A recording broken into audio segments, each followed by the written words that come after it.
भगवान श्री राम के दरबार में न्याय मांगता एक कुत्ता। नमस्कार प्रिय दर्शकों, आज एक बार पुनः आप सभी का स्वागत है। एक समय की बात है जब भगवान श्री राम अपने दरबार में लोगों की समस्याओं को सुलझा रहे थे। उनके राज्य के जो भी लोग दुखी थे, उन दुखी लोगों की जो भी समस्या थी उसका हल कर रहे थे। उसी बीच महल के बाहर से एक कुत्ते के रोने की आवाज आती है।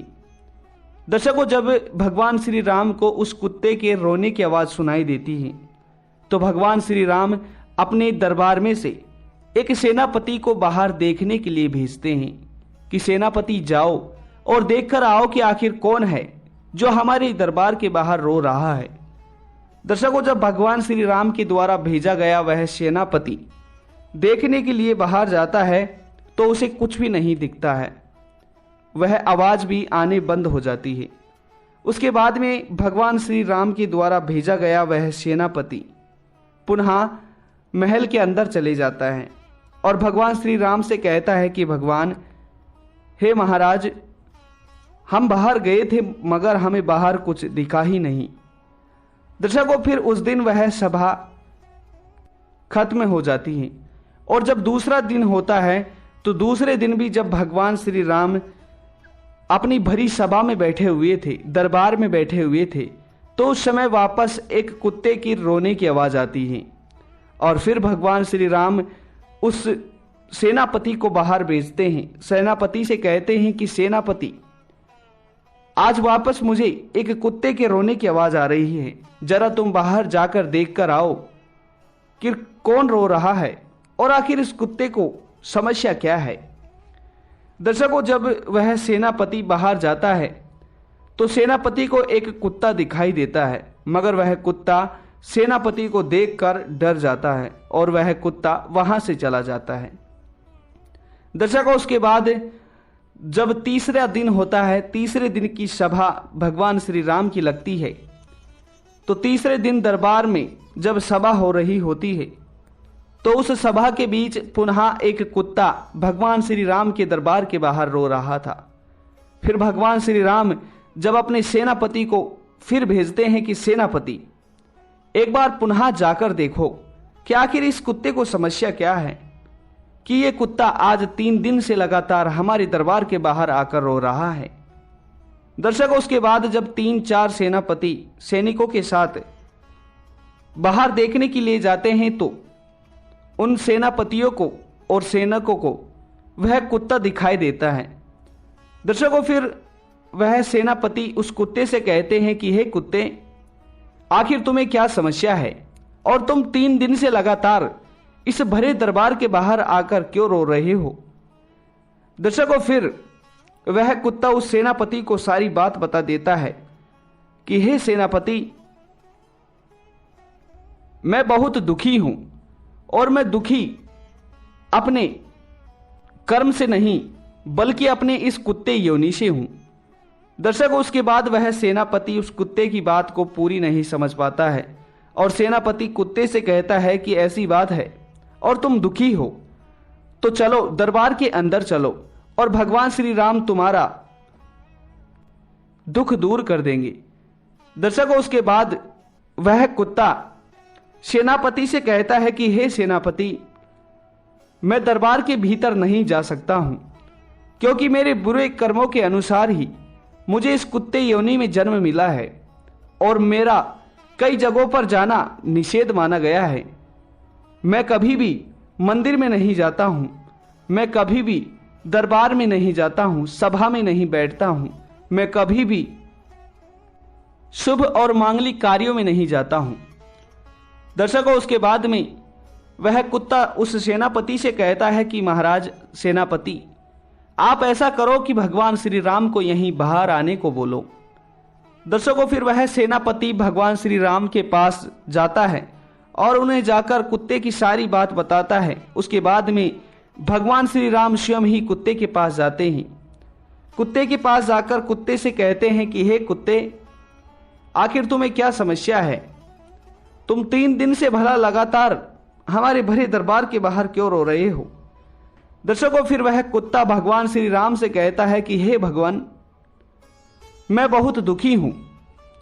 एक दिन की बात है, मैं जंगल में भोजन की तलाश कर रहा था और उसी बीच एक ऋषि, एक मिठाधीश, एक साधु भोजन कर रहे थे और मैंने अपनी भूख के मारे उनके भोजन में से कुछ भोजन खाने का प्रयास किया तो उन्होंने एक पत्थर मारकर मेरी टांग तोड़ दी।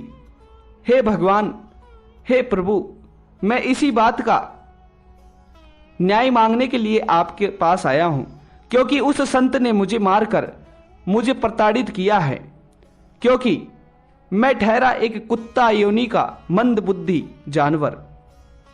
हे भगवान, हे प्रभु, मैं इसीलिए आपके पास न्याय मांगने के लिए आया हूं, क्योंकि मैं कोई इंसान तो हूं नहीं जो खुद कमाकर खुद खा सकूं। हे प्रभु, हमारी इस योनि के कारण, हमें इस कुत्ते योनि के कारण लोगों के भरोसे पर ही पलना पड़ता है। हे प्रभु, आप ही अब मेरा कुछ न्याय कीजिए। दर्शकों, उसके बाद उस संत को भगवान श्री राम वहीं बुलाते हैं और संत के आने के बाद संत से कहते हैं कि क्यों संत, तुमने आखिर इस कुत्ते की टांग क्यों तोड़ दी? क्या तुम्हें पता नहीं कि भला तुम तो मनुष्य हो और ये एक कुत्ता है। अगर इसमें इतना दिमाग होता तो यह खुद ही कमाकर खा सकता था, परंतु ये एक कुत्ता है। इनका मंद बुद्धि होना इनका स्वभाव ही होता है और इनका कर्म भी होता है। ये खुद स्वयं कमाकर स्वयं नहीं खा सकते हैं और यही इनका धर्म है और यही इनका कर्म है।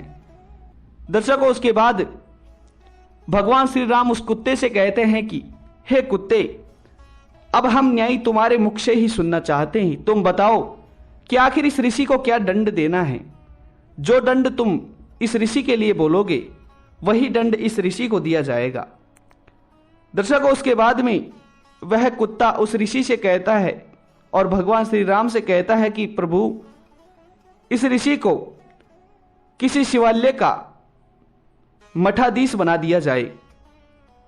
यही मेरा फैसला है और यही मेरा दंड है। दर्शकों, उसके बाद में भगवान श्री राम उस कुत्ते की बात को सुनकर हंसने लगते हैं और उस ऋषि को एक शिवालय का मठाधीश बना देते हैं। दर्शकों, शिवालय का मठाधीश बनाने के बाद में कुत्ता बहुत खुश होता है और फिर भगवान श्री राम के जो सेनापति थे वे कुत्ते से इस बात को पूछने लगते हैं कि क्यों कुत्ते, आखिर इस ऋषि ने तुम्हारी टांग तोड़ी थी और तुमने इस ऋषि को एक शिवालय का मठाधीश बना दिया। यह तो तुमने उसे दंड देने के बजाय उसके ऊपर परोपकार किया है, क्योंकि मठाधीश बनने के बाद में तो उसका भाग्य ही उदय हो गया। दर्शकों, उसके बाद में फिर वह कुत्ता उस सेनापति से कहता है कि हे सेनापति, मैंने उसे उसके ऊपर कोई परोपकार नहीं किया है, बल्कि उसे दंड ही दिया है, क्योंकि हमें जिस वजह से इस कुत्ते योनि में जन्म मिला है, ठीक उसी प्रकार उस ऋषि को भी कुत्ते योनि में ही जन्म मिलेगा, क्योंकि उस ऋषि के भीतर घमंड, लालच, ईर्ष्या और कपट कूट कूट कर भरा हुआ है। और जो ऋषि शिवालय का मठाधीश होता है, या फिर जो ऋषि, जिस ऋषि के भीतर ये सब चीज होती हैं, कपट, घमंड, ईर्ष्या और लालच होती हैं, वह ऋषि अगले जन्म में एक कुत्ते की योनि में ही जन्म लेता है। तो दर्शकों, इस प्रकार भगवान श्री राम उस कुत्ते का न्याय कर देते हैं। तो प्रिय दर्शकों, आज का यह प्रसंग आप सभी को कैसा लगा? आज की यह कहानी आपको कैसी लगी?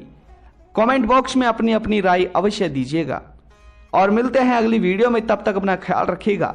साथ ही अभी चैनल को सब्सक्राइब नहीं किया तो जल्द ही चैनल को सब्सक्राइब कर लीजिएगा।